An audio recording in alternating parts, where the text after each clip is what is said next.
En el nombre del Padre, y del Hijo, y del Espíritu Santo. Amén. Queridísimos oyentes, a continuación escucharán una meditación de un texto de uno de los padres de la Iglesia.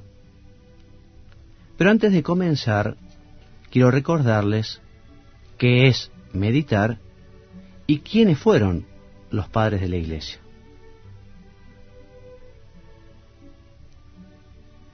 La meditación es una forma de oración, una manera de hablar con Dios. Los comentarios que escucharán quieren convertirse en una ayuda para que puedan comunicarse con el Señor en una charla filial, cercana y cariñosa. ¿Y quiénes fueron los padres de la Iglesia? Fueron pastores, obispos en su mayoría, que vivieron los primeros siglos de la Iglesia. Y ellos, en su predicación, en su enseñanza, en sus escritos, tuvieron que dar respuesta a cuestiones y dificultades morales y teológicas en ambientes muchas veces convulsionados por persecuciones, conflictos internos, por herejías y cismas. Y ustedes dirán, ¿y por qué puede ser conveniente meditar con textos de los padres de la Iglesia? Te voy a responder con la instrucción sobre los padres de la Iglesia en la formación sacerdotal, un documento de la Congregación para la Enseñanza Católica. Este documento nos dice que los padres de la Iglesia son testigos privilegiados de la tradición de la Iglesia. También que los padres fueron intérpretes de la Sagrada Escritura.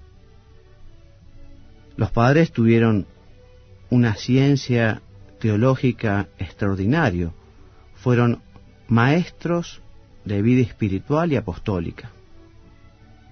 Y también los padres de la Iglesia fueron santos y sus escritos constituyen un verdadero tesoro para la Iglesia. Por estos motivos, comencemos nuestra meditación hoy con una oración introductoria que dice así: por la señal de la Santa Cruz de nuestros enemigos, líbranos, Señor Dios nuestro, en el nombre del Padre, y del Hijo, y del Espíritu Santo.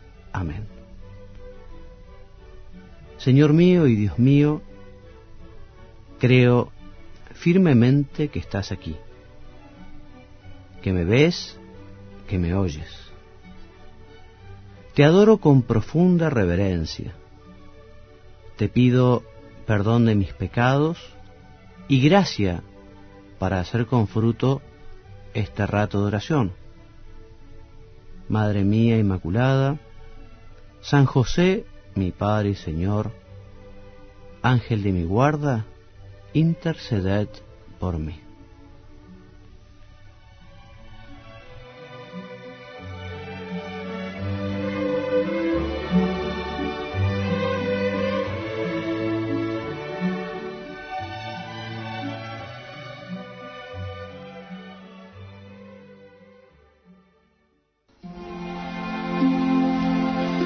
Queridos hermanos, nuevamente juntos para hacer nuestro rato de oración, nuestra meditación con los benditos textos de los padres de la Iglesia. Hoy nos dedicaremos a meditar una homilía de San León Magno. San León tuvo su pontificado entre los años 440 a 461 y fue su pontificado un pontificado de mucho fruto. El periodo de tiempo en el que se desarrolló fue verdaderamente turbulento, porque dos peligros fueron los que acecharon a la Iglesia. Un peligro externo, que fue la presión de los pueblos germánicos, en su mayoría paganos, que resquebrajaron el imperio. Y un peligro peor fue el interno, el peligro de cisma, por la influencia del monofisismo. Si lo recuerdan, San León fue quien detuvo a Atila en las puertas de Roma, pero el Papa no pudo, sin embargo, hacer frente a la violencia de los vándalos. En el campo eclesial, su epístola a Flaviano, dirigida al patriarca de Constantinopla, tuvo una importancia decisiva en las definiciones del Concilio de Calcedonia del año 451, donde se condenó la herejía monofisita que había llegado a difundirse mucho por Oriente. Además de esta carta dogmática, una de las más famosas en la historia de la Iglesia, San León redactó otras muchas. Su epistolario comprende 173 cartas, en su mayor parte escritos dogmáticos, disciplinares y también de gobierno. Es característico su estilo conciso y elegante, que une a la brevedad una gran riqueza de imágenes. Esa misma preocupación por exponer la verdadera doctrina cristiana se refleja en sus homilías, predicada al clero y al pueblo romano con ocasión de las principales fiestas del año litúrgico. Para San León, igual que debería ser para todo cristiano, el ciclo litúrgico tiene una importancia capital en la vida de los bautizados. La liturgia es como una prolongación de la vida salvífica de Cristo en la Iglesia, su cuerpo místico. Y los cristianos, configurados con el Señor por medio de los sacramentos, debemos imitar la vida de Jesús en el ciclo anual de las celebraciones. De las 97 homilías que nos han llegado, 9 corresponden al ayuno de las témporas de diciembre, que más tarde formarían parte del Adviento, y 12 a la Cuaresma. El resto se centran en los principales acontecimientos del año litúrgico: la Navidad, la Epifanía, Semana Santa, Pascua, Ascensión y Pentecostés. Ahora leeremos una de las homilías del Papa León, que hace referencia fundamentalmente a la humildad, y es la homilía 7 de la fiesta de la Epifanía del Señor. Y dice así: los cielos y los ejércitos celestiales llaman su Creador al que recién nacido se encuentra en una cuna. Este niño, de cuerpo pequeño, es el Señor y el Rector del mundo, aquel a quien ningún límite puede encerrar. Se contiene todo entero sobre las rodillas de su madre. Cuando los 3 magos fueron conducidos por el resplandor de una nueva estrella para venir a adorar a Jesús, ellos no lo vieron expulsando demonios, resucitando a los muertos, dando vista a los ciegos, curando a los cojos, dando la facultad de hablar a los mudos, o en cualquier otro acto que revelara su poder divino, sino que vieron a un niño que guardaba silencio, tranquilo, confiado a los cuidados de su madre. No aparecía en él ningún signo de poder, mas les ofreció a la vista el gran espectáculo de su humildad. Por eso, el espectáculo de este santo niño, el Hijo de Dios, presentaba a sus miradas una enseñanza que más tarde debía ser proclamada. Y lo que no profería aún el sonido de su voz, el simple hecho de verle hacía ya que él lo enseñara. Toda la victoria del Salvador, que ha subyugado al diablo y al mundo, ha comenzado por la humildad y ha sido consumada por la humildad. Al niño no le ha faltado el sufrimiento, y al que había sido llamado a sufrir, no le ha faltado la dulzura de la infancia, pues el unigénito de Dios ha aceptado, por la sola humillación de su majestad, nacer voluntariamente hombre y poder ser muerto por los hombres. Si por el privilegio de su humildad Dios omnipotente ha hecho buena nuestra causa tan mala, y se ha destruido a la muerte y el autor de la muerte, no rechazando lo que le hacían sufrir los perseguidores, sino soportando con gran dulzura y por obediencia a su Padre las crueldades de los que se ensañaban contra él, ¿cuánto más hemos de ser nosotros humildes y pacientes? Puesto que si nos viene alguna prueba, jamás se hace esto sin haberla merecido. ¿Quién se gloriará de tener un corazón casto y de estar limpio de pecado? Como dice San Juan, si dijéramos que no tenemos pecado, nos engañaríamos a nosotros mismos y la verdad no estaría con nosotros. Quien se encontrara libre de falta, de modo que la justicia nada tenga de qué reprocharle, o la misericordia divina que perdonarle.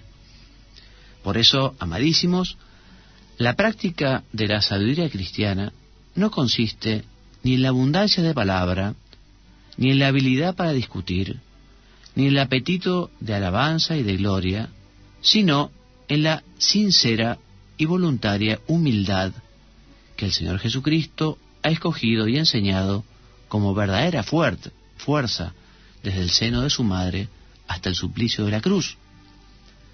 Pues cuando sus discípulos disputaron entre sí, como cuenta el evangelista, ¿quién será el más grande en el reino de los cielos?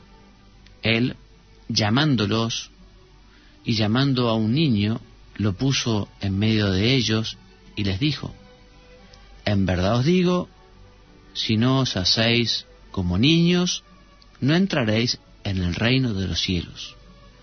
Pues el que se humillare hasta hacerse como un niño, éste será el más grande en el reino de los cielos. Y hasta aquí el texto sobre la humildad de San León Magno. ¿Y qué decir de la humildad? Podemos decir, en primer lugar, que como todo es un don de Dios y es un don que vale la pena pedir. Señor, te pedimos, por favor, el regalo, el don de la humildad, porque nosotros sabemos que vos escuchás a los humildes, en cambio los soberbios, los vanidosos, los llenos de sí mismos, los autosuficientes, etcétera, te rechazan. No es que Dios no los escuche, es que justamente por su soberbia, por su vanidad y por su orgullo, no quieren hablar con Dios, o si hablan con Dios lo hacen de forma tal que Dios no lo puede escuchar. Recordarán la parábola del fariseo y del publicano. El fariseo creía que estaba haciendo oración allí en el primer banco del templo, diciendo: Dios mío, te doy gracias por ser como soy, te doy gracias porque pago todos mis impuestos, te doy gracias, ¿no? Incluso se anima hasta humillar al pobre publicano que estaba detrás. Señor, te doy gracias porque no soy como aquel publicano. Pero aquella oración no llegó a oídos del Señor, no salió justificado del templo como si lo hizo el publicano. Señor, qué importante que es la humildad entonces, porque ella nos habilita para que nuestra oración, para que nuestra petición, para que nuestra alabanza llegue a vos, llegue a tus oídos, Señor. San León Magno nos habla de la humildad de Jesús, del ejemplo que nos da en el portal de Belén, una verdadera cátedra. El Rey de Reyes, Señor de Señores, quiere venir como cualquier hombre al mundo y nace un niñito allí, y los pastores y los También los magos, los reyes magos, se encontraron, como nos dice el santo, no a un Jesús haciendo milagros portentosos, sino a un niñito en las rodillas de su madre, que ni siquiera podía hablar.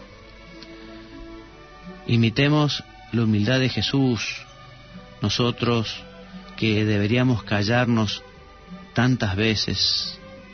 Imitemos la humildad del niño Dios, que también no dice nada para llamar la atención, ni hace nada para hacerlo. En cambio nosotros, perdón Señor, muchas veces nos gusta ser el centro de todo, el centro de las conversaciones, y somos vanidosos, y somos susceptibles, y aquello no se parece en nada a lo que vos nos recomendás, Señor. Nosotros tenemos que imitarte, y en tu humildad vemos muchísimos ejemplos a lo largo de toda tu vida. Como le dice San León, desde tu infancia, desde tu niñez, desde tu nacimiento hasta la cruz. Queremos crecer en humildad, meditemos en la pasión del Señor y veámoslo allí despojado de todo, hasta de lo humano. Soberbia, ¿por qué vamos a ser soberbios? No tenemos razones. Sabemos que la humildad es la verdad. Por lo tanto, el que se conoce a sí mismo de verdad no debería por qué ser soberbio. Y evidentemente, para que pueda existir conocimiento propio, tiene que haber un esfuerzo para conseguirlo a través de la oración, en el examen de conciencia. El examen de conciencia justamente es meditar en la presencia de Dios, meditar con la luz del Espíritu Santo, cómo es nuestra vida, nuestro actuar, nuestra conducta, y comparar nuestra vida con la vida del Señor, comparar nuestra vida con las enseñanzas del Evangelio.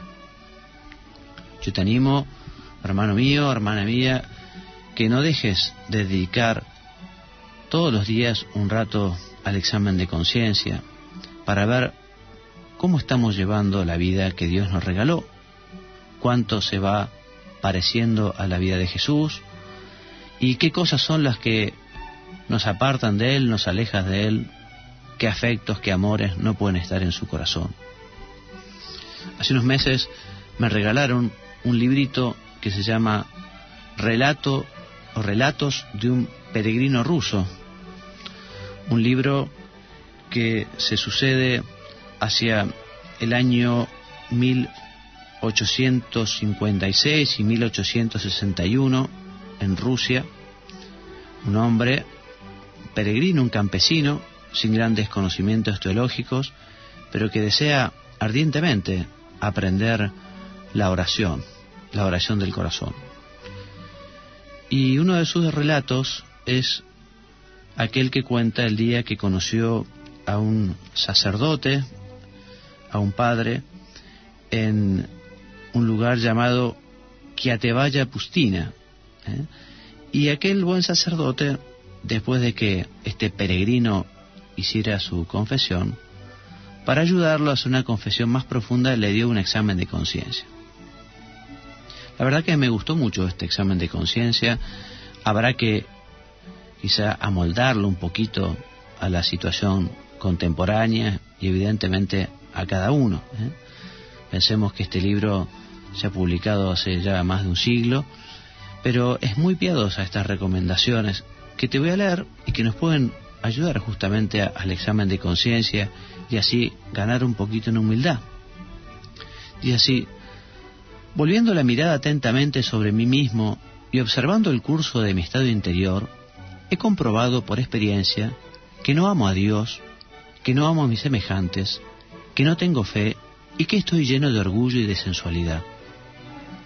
Todo esto lo descubro realmente en mí como resultado del examen minucioso de mis sentimientos y de mi conducta. De este modo, 1.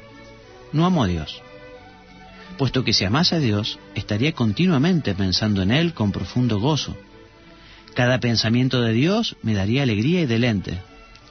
Por el contrario, pienso mucho más a menudo y con mucho más anhelo en las cosas terrenales, y el pensar en Dios me resulta fatigoso y árido. Si amase a Dios, hablar con Él en la oración sería entonces mi alimento y mi deleite, y me llevaría a una ininterrumpida comunicación con Él.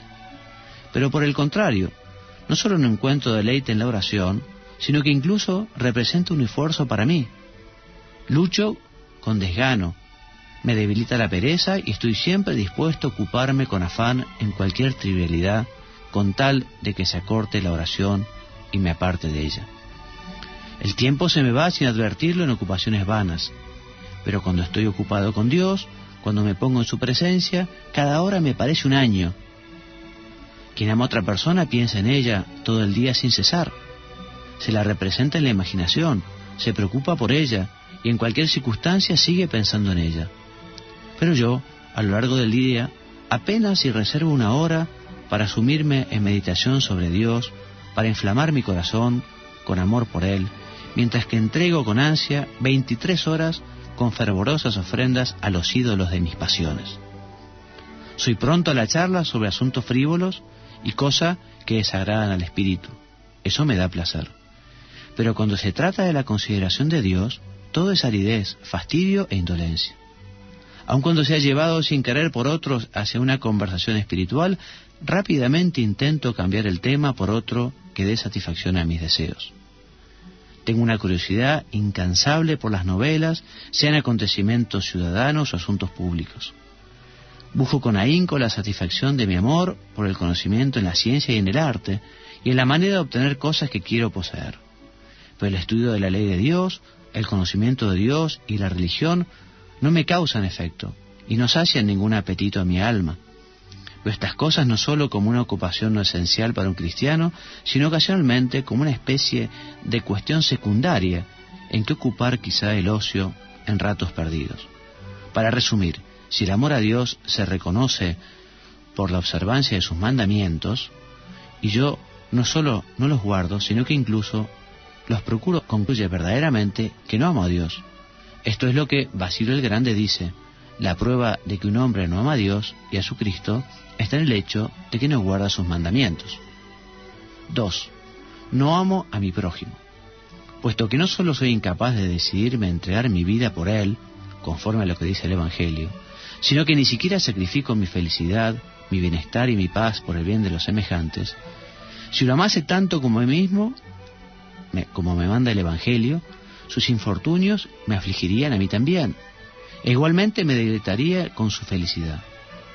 Pero por el contrario, presto oídos a extrañas e infortunadas historias sobre mi prójimo y no siento pena. Me quedo imperturbable, o lo que es peor, encuentro en ello un cierto placer. No solo no cubro con amor la mala conducta de mi hermano, sino que la proclamo abiertamente con censura. Su bienestar, su honor, su felicidad no me causan placer como si fueran míos. Y al igual que si se tratara de algo absolutamente ajeno a mí, no me proporcionan ningún sentimiento de dicha.